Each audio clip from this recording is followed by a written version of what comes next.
Welcome to the Healing Circle. I'm Christine, founder of Embodied Energy Wellness, a shamanic energy practitioner and soul guide. This is a space for honest conversations about healing, awakening, and the moments that shape us. We all carry a story, and this is a place where those stories can be shared, witnessed, and gently healed, together in community. This isn't about fixing yourself, it's about remembering yourself. Take a deep breath. You're very welcome here. Just a gentle note before we begin, some topics discussed in this episode may touch on trauma, loss, or sensitive life experiences. Please take care of yourself as you listen and engage in a way that feels supportive. Hello and welcome to this week's podcast. Self-love is one of the most talked about things right now. But if we're being honest, it's also one of the most misunderstood because knowing you should love yourself and actually feeling it are two very different things. Today's guest is someone who's spent the last 5 years closing the gap through inner work, meditation, and real life challenges and successes. She's moved from self-doubt into a place of grounded self-worth, and she's here to share what that actually looked like behind the scenes. And for me, this is a real full circle moment. I'm after getting like a truth bump going down my body because I have had the privilege of supporting her at the beginning of that journey. Ciara, welcome to the podcast. How are you? Hi, I'm good, thank you. How are you? I got a bit emotional there. I was like, oh my God, So did I feel like my child has just like blossomed into this beautiful woman. Oh, will we go back 5 years Yeah, ago when we first crossed paths? yeah. I still can't believe it's been that long. I know, madness. So my business is like just coming up to 6 years. And Ciara was one of my first one-to-one coaching clients. Oh, Yeah. so can I ask you why were you drawn to me to book first that one-to-one and your experience and then like what happened after? I just know I was very drawn to your energy and it was like I had seen you on Instagram and I was like, this is someone I need to connect with and someone that I know is really going to help me. And you did. And it was absolutely amazing. We spoke about so much and it's so weird to think about the things we spoke about then and how time has passed and how things have changed as well from Yeah, like that person that I was. I feel like I've completely outgrown who that person was when she first came to you. yeah. But yeah, no, it was definitely the energy. And I could like I've been watching you. You've come in and out of my Instagram algorithms, and I'm like, oh my God, look, she's doing it. Um, can you? What was your lowest point before you began this self-love journey, as we can call it a self-love journey, because it's probably one of the first times you put yourself first and went, I need to book into a session. Yeah. I think it was that whole thing of putting myself first. Like I was very much the type of person that I was worried about what others thought of me and what I had to do for other people that I completely forgot what I had to do nearly for little Ciara, like Yeah. to make sure that her needs were being met. It was constantly, oh, well, I need to meet this person's needs and my needs can take a back seat. So I think that was the biggest thing with me looking back on it. Yeah, I think we go into that default mode, don't we? Like, particularly when self-love as growing up is not something spoken about, it's not practiced, and like we are stumbling around in the dark a bit as we Yeah. migrate through the different life stages, because I'm a firm believer in monkey sees, monkey does. So Yeah. if there's a family home where you're nourished, you're supported, and let's face it, you're being, you know, helped to grow by encouragement as well and chasing your dreams and excelling, now not to the point where it's pressure, but in a Yeah. nice, gentle, nurtured way. Mm, That when yeah. self-love, it's like, what? I have to what? Put myself first. And, you Yeah. know, it is a default mode that we go into as well, is that we protect everyone around the home and we make sure everyone is okay before we're actually okay or in ourselves. Definitely. And I think it's something that like I feel like a lot of people do speak about it, but there's a difference in speaking about it and understanding it. Yeah. Yeah. 100%. Because, I speak to a lot of people and they say, oh, I'm on my self-healing journey. And like they're doing their little self-help tools. They're like, go and sea swimming, or they're going to sit in nature, they're Yeah. meditating. But I think there's like a space where are you doing the deep inner work? And that's where it comes in around the shadow. And so for our listeners that don't understand our shadow is the parts of ourselves that we hide to others and to ourselves, isn't it really? It's like that Yeah. mask. We have always have our mask on. You Yeah. know, speak to me a little bit about that. Yeah. I feel like for a long time, I didn't really know who I was. And I think it all kind of came to surface with me when I went through a breakup as well, that I didn't know who I was when I was on my own. And I think that was kind of like the shadow kind of side, Yeah. shadow work kind of side of things for me. And it was only when I was put in that situation where I had to realize that I truly started to kind of understand that and the self-love side of things. And I then went to Bali, and it was only by fluke I went to Bali to do my yoga teacher training because one of my friends was going and had always wanted to go. And I said, yeah, I'll just go. I'll just say, yeah.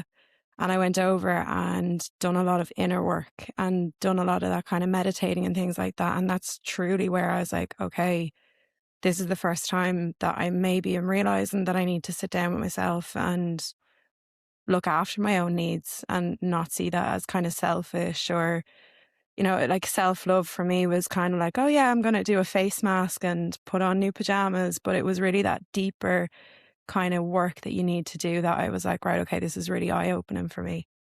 Yeah. No, 100%. And I think that's why I love sitting in the shadow, Yeah. because you get so much insight of your authentic self.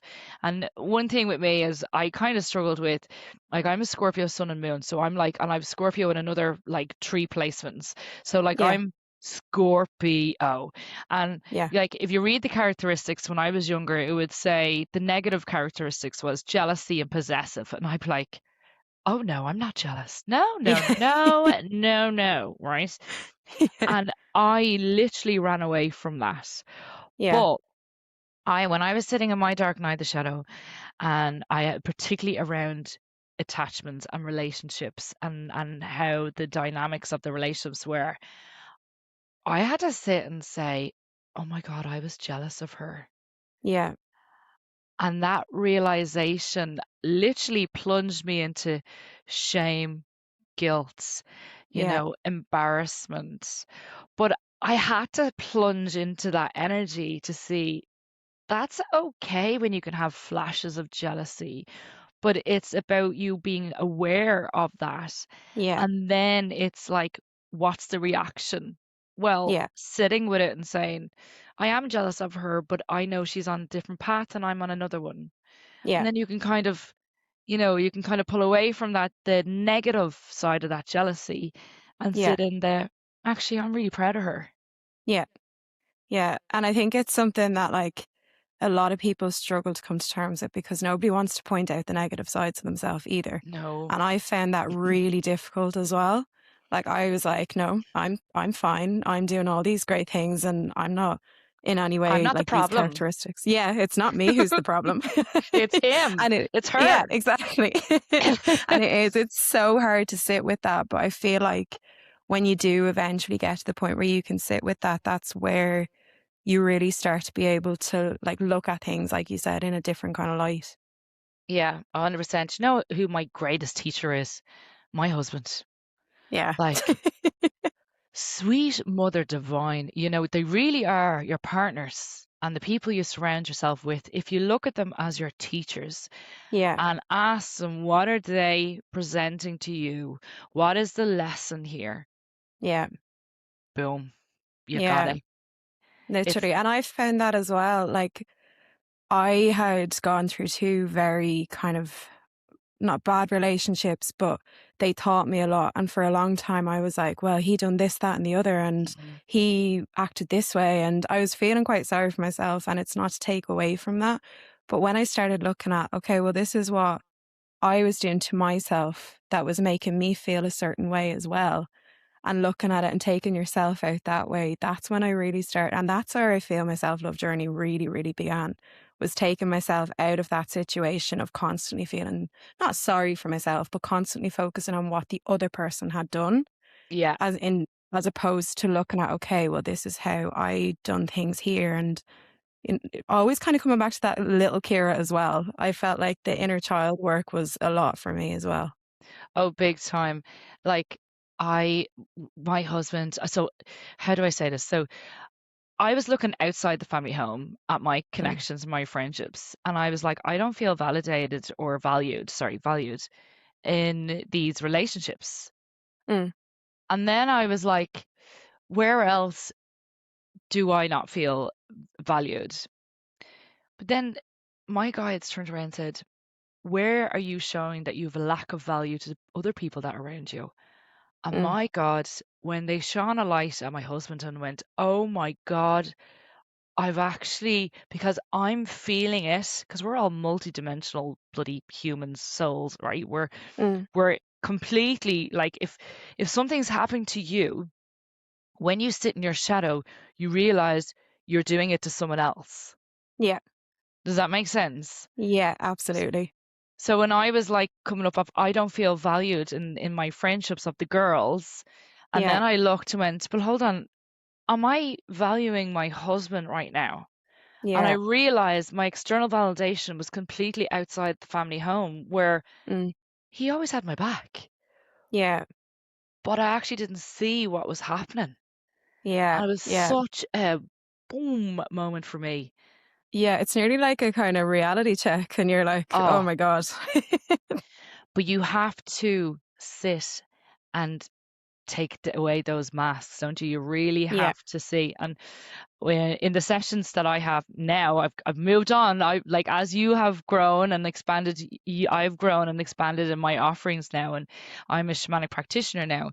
So I would call in the spirit of the eagle, and the eagle would give us a higher perspective of the client situation, which yeah, then helps me channel and see and guide them to see what's happening there. Like, yeah. where are they experiencing this in other areas of their lives? And it's so exciting I know. when Yeah, you have that aha moment and you're yeah, like, I get it. yeah. And I nearly like it's allowed me to be more open in situations as well, like nearly seeing the bigger picture of things. Whereas before, I feel like I was kind of like tunnel vision with everything. But it 100%. does, you kind of just sit back and you're able to see the bigger picture of things. And I feel like it just makes it that bit easier as well. Yeah, I always say, learn to be the observer, not the absorber, because Yeah, like people are gone around like headless chickens because there's so much stress on them, so much pressure. They're pulled in every direction. They're in constant overwhelm. Their nervous system is totally dysregulated. That they're not actually sitting and observing the energies, the people, the teachings, the lessons that yeah, are coming in that will help you evolve yeah, on a soul level, but also as a person, your authentic self. yeah, And I think society has us built that way that we're distracted all the time. yeah, yeah. Very easily as well. Like, And like when we're looking for, that inner child healing, we we kind of look outside of us for that help. But really yeah, it's about turning that mirror inwards and yeah, unraveling your inner child to see what she actually needs. yeah. And that was a big thing for me. Like, I know when I had first come to you as well, a big thing for me was confidence. And Yeah, I had lacked confidence a lot. And I look back at like when I was that good bit younger and I was the most confident in the room. My mom was actually laughing that I used to teach in my dance school. I used to teach at like 6, 7 years of age. I'd be teaching the 16-year-olds how to do the dance, not a bother on me. And if you were to ask me to do that now or a few years ago, I would have shriveled up in a ball. Like, yeah. Now, if yeah, we were in a private one-to-one, we would delve into that because yeah, for me, I'd be, as a shamanic practitioner, I'd be going, okay, there's soul loss after happening here. And for our yeah, listeners that don't understand what soul loss is, um, Our soul has an amazing ability to spiritually protect ourselves when we go through trauma or a significant wound. So what I would do is call in the spirit of the eagle and our protection to go back and talk further about where you felt this soul loss happened, Yeah. because our soul then, when we're going through that experience of, like you said, like someone knocked your confidence somewhere Yeah. along the way, someone took your power away, and a piece of your soul is left in that time and location Yeah. to help you still go ahead and proceed with your life and what you're here to do. So but if you can Yeah. imagine you experienced that at a certain age, and then maybe when you were younger, around 3 or 4, it happened, different things happened, that you're standing in front of me now in our healing space, and there could be a number of soul loss that Yeah. has happened. And that's why, like, a lot of my clients, like, and like yourself, you're drawn to come to me or any other shamanic practitioner. It's not just about me, um because you feel like something's missing. Yeah. Yeah. You, whatever you do, you don't feel whole. Yeah. So what we do as shamanic practitioners is we do soul retrieval, and we go back to that time and location, not the emotion, not the Mm. trauma, the time and location, to get that soul piece back. But what I love about my work is that I'm doing the journey with you. Yeah. So it's empowering you to heal yourself, which is a Yeah. much more deeper psychological, cellular healing than just talk therapy. Yeah, definitely. And I found that as well when I had first come to you, because I had done therapy and I just didn't feel I was getting what I needed. It was great, but Yeah, felt like on the deeper level, I wasn't getting exactly what I needed. And I felt like when we had done the coaching together, we really dived into those a little bit deeper. And it did, like, it brought up things that maybe therapy couldn't bring up or didn't bring up. But it yeah, really made me sit back and think about things from the bigger kind of lens of it as well.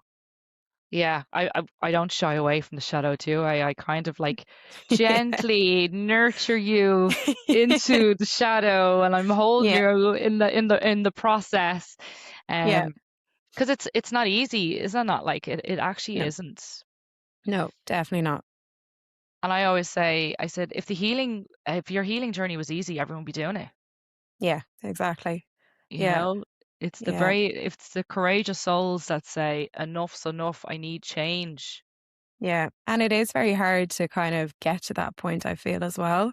But I do feel then when you do eventually get to that point, that's when it starts to, it's hard at the start, but I feel like you're going up and then Yeah, it's just that slope just evens itself out then. yeah, exactly. Yeah, yeah. Yeah. So as your level of awareness was growing and you were healing your inner child, what actually changed things for you beyond just the awareness?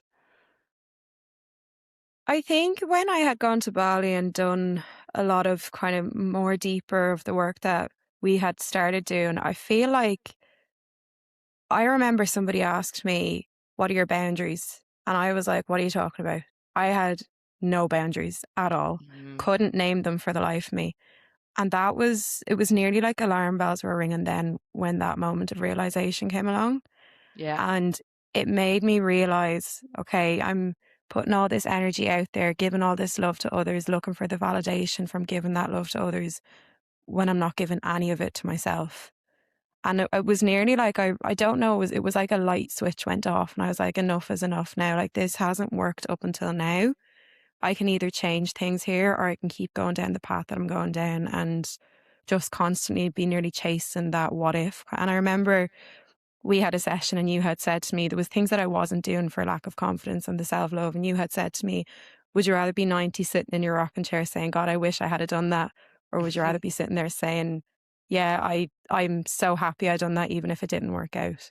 yeah. That's it. Like, because I was reading around that time about, like, people that are on the end of their lives, and there's always these regrets of things that they either, like, stopped themselves, blocked themselves, or they let others block them from it.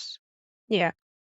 And, like, I just think, we're down here, we're healing, we're migrating through this chaotic energy, dense, thick, chaotic energy on Earth.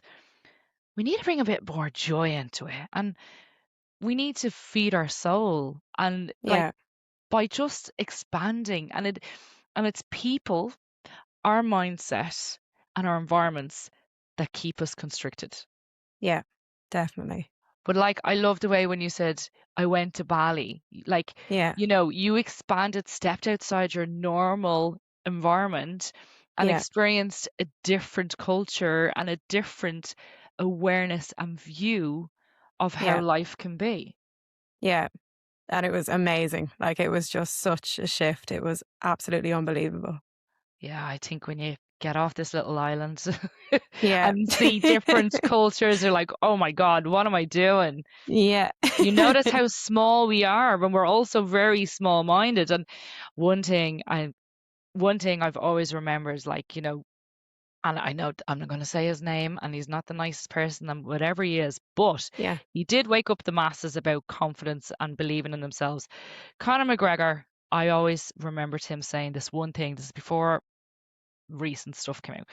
Yeah. He always said, Ireland is a nation of begrudgers. Mm. And that kind of stuck with me when I was feeling very small and very constrained, and I could see I was always thinking outside the box, Yeah. and seeing a huge vision, and but I was staying in the same people, same environments, same groups. And if you stepped out one toe outside that little box, it was like, who do you think she is? Yeah. Like, what's the story there? Like, do you know what I mean? Yeah. Did you see her one? You know, it's an ancestral thing. Like, It is. we can't deny it. And like, because Yeah. my siblings live over in America, and it's like expansion. They're celebrating Yeah. each other's successes. Where in Ireland, it's like, oh, well done, Grant, and then like you go behind their back and be like, see ya. Yeah. Do you know? And yeah, it's a lot of keeping up with the Yeah. Joneses. Like, we can't deny it. Now it's getting better. It is getting Yeah. better. People are starting to celebrate each other, which is great to see. Yeah. Still, there's a little bit underneath everyone. Yeah. I feel that, like, I even felt that when I was kind of going through the shift of like the whole self-love thing as well. Like, I lost a lot of friends because I Yeah. started putting the boundaries in, and I was doing things outside of my comfort zone. And like that, it was very much a kind of mentality of, God, who does she think she is? Mm. And I do think, like, it is something, it is getting better, I feel, but it is something that definitely still needs to kind of be worked through. And like that, it's just mental when you do go to different countries and the different kind of cultures and stuff, that you kind of realize it as well. Oh, 100%. Like, I don't do it by halves, apparently. Like, I just got up in my local area, stood on the beach and said, here we go, and Jesus, that ruffles, whoo, a lot of Yeah. people, But it was interesting. The people I didn't think I'd see on the beach, I saw on the beach. Yeah. And it was the closest people that I would have died for. Yeah. I never saw on the beach. And Yeah. that's when I It's mental. realized, yeah, that's when I realized I'm just tolerated. I'm not celebrated. Yeah. I feel like it's those moments though as well that you do realize who is actually back in your corner and A who your hundred biggest percent. cheerleaders are. And it's a big awakening for you as well. Cause like I had moments like that over the years, and people who I thought would have been my closest friends like that kind of showed me that they weren't. Yeah. Come here. We'll just tell our listeners you actually didn't play small, because I saw on Instagram we have Miss Dublin. You went for Miss Ireland 3 years ago, Yeah, and this weekend you're actually going for the Dublin Rose for the Rose of Tralee. So, I am. like, come on, tell me, you obviously worked through that confidence. Yeah. Amazing. Yeah, I remember we were chatting and I was talking about going for Miss Dublin and we were going through the journey and stuff. And like that was a big confidence thing where I was like, God, will I, won't I, will I, won't I? And I did. And it was nearly went hand in hand, the work that I was doing. And then I went for Miss Dublin. And that was really just pushing me and accelerating me to be like, you have to, if you want to go somewhere with this, you Yeah. have to step outside your comfort zone here and you have to start putting things into action. And yeah, I was shocked when I had won the title, but You. it was it was absolutely the best year ever and my confidence absolutely skyrocketed. It was amazing. That is fabulous. And Yeah. I can't wait to see now this weekend. Dublin I'm Rose. excited. Yeah, I'm excited. The girls are so lovely as well. And that was the main thing with Miss Ireland was the friendships that I got from it. And it's the exact same in this journey as well. Like we were only saying I feel like at this age it's so hard to make friends, but with Yeah. something like this, you're all in the same room together and could have completely different interests, but this one thing is drawing you all together. It reminds me of the time when I worked in films as a makeup artist. Like you'd Yeah. be filming for like 16 whatever like weeks, and we just turned into a family because everyone wanted to get this film over the line, and I miss that. Like Yeah. that team, and we're all in this together and we're supporting and we had so much fun, but it was Yeah. also like over 12 hours a day working, Yeah. Yeah. Yeah, it is a lovely energy to be in, but well done you. Thank you. And like it is all about self-love and putting yourself forward. What do you think most people get wrong about self-love? I think there is this kind of stigma, and I think like we're very guilty of seeing people's lives on social media and this self-love stigma of you need to get up at 5 a.m. and then you need to start moving your body and then you need to do all these Yeah, face tick, masks and tick, you tick, need tick, to do, tick. yeah.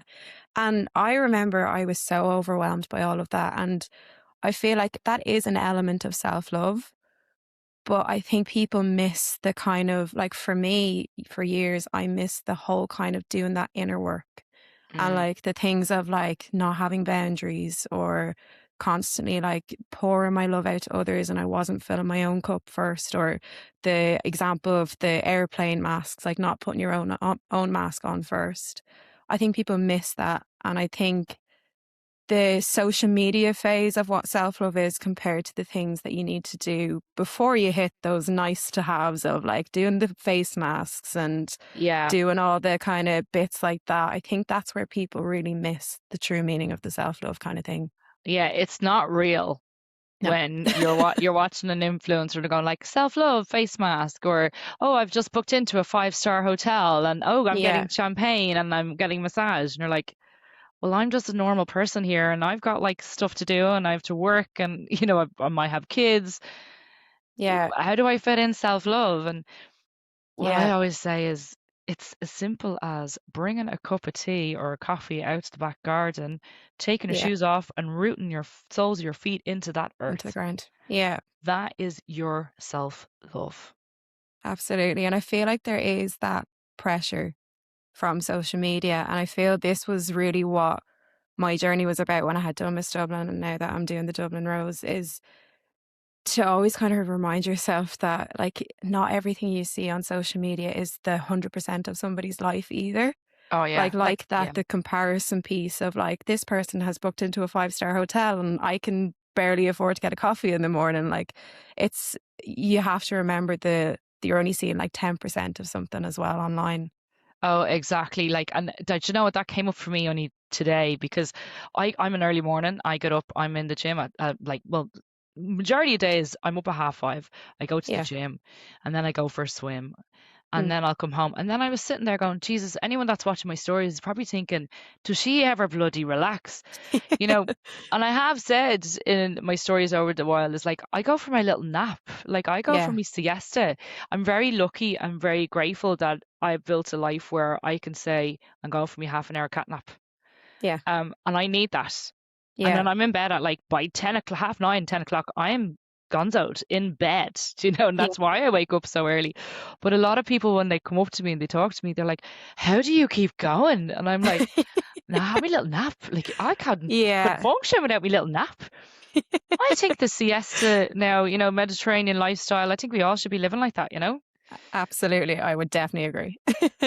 Yeah, we're not built to constantly keep pushing, pushing, pushing. We need that rest just as important Yeah. as, going to the gym. Absolutely. 100%. Before we finish up today, Ciara, is Mhm. there anything, your little wise words of wisdom to our listeners today after hearing your story?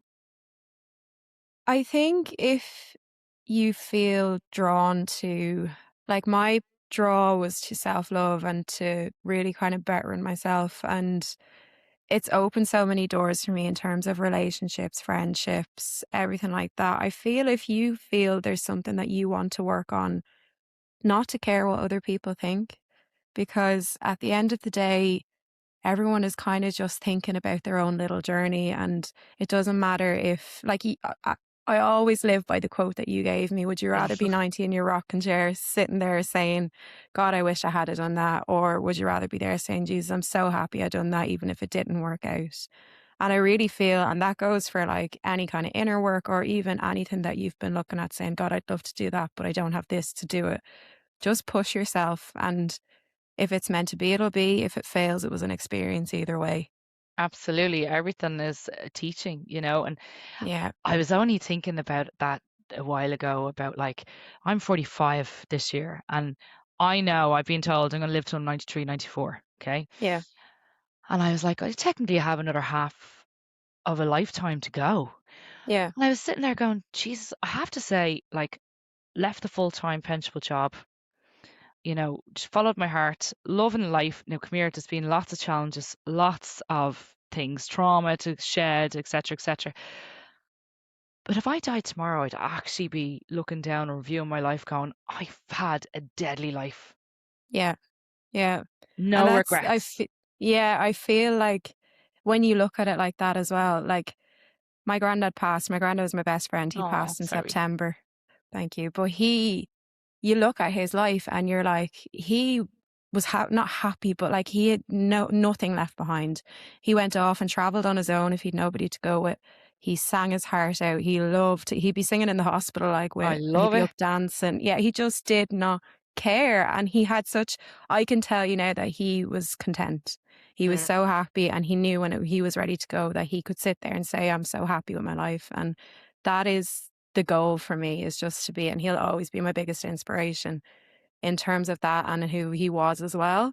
But he Mm. was just to have that mindset, and like that, like life is so short in the grand scheme of things.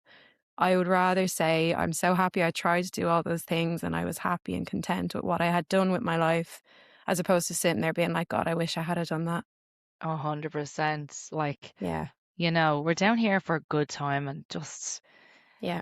we get so caught up in all the chaos. It's like, step back, listen to your heart. Your wisdom is Yeah. inside of you, and go follow what your heart desires.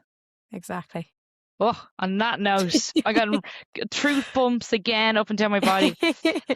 Ciara, thank you so much for our Thank you. beautiful chat today. And come here, best of luck this weekend. Dublin Rose, Thank you. have it in the I will. bag. I'm going to be holding you in the highest vibration of success.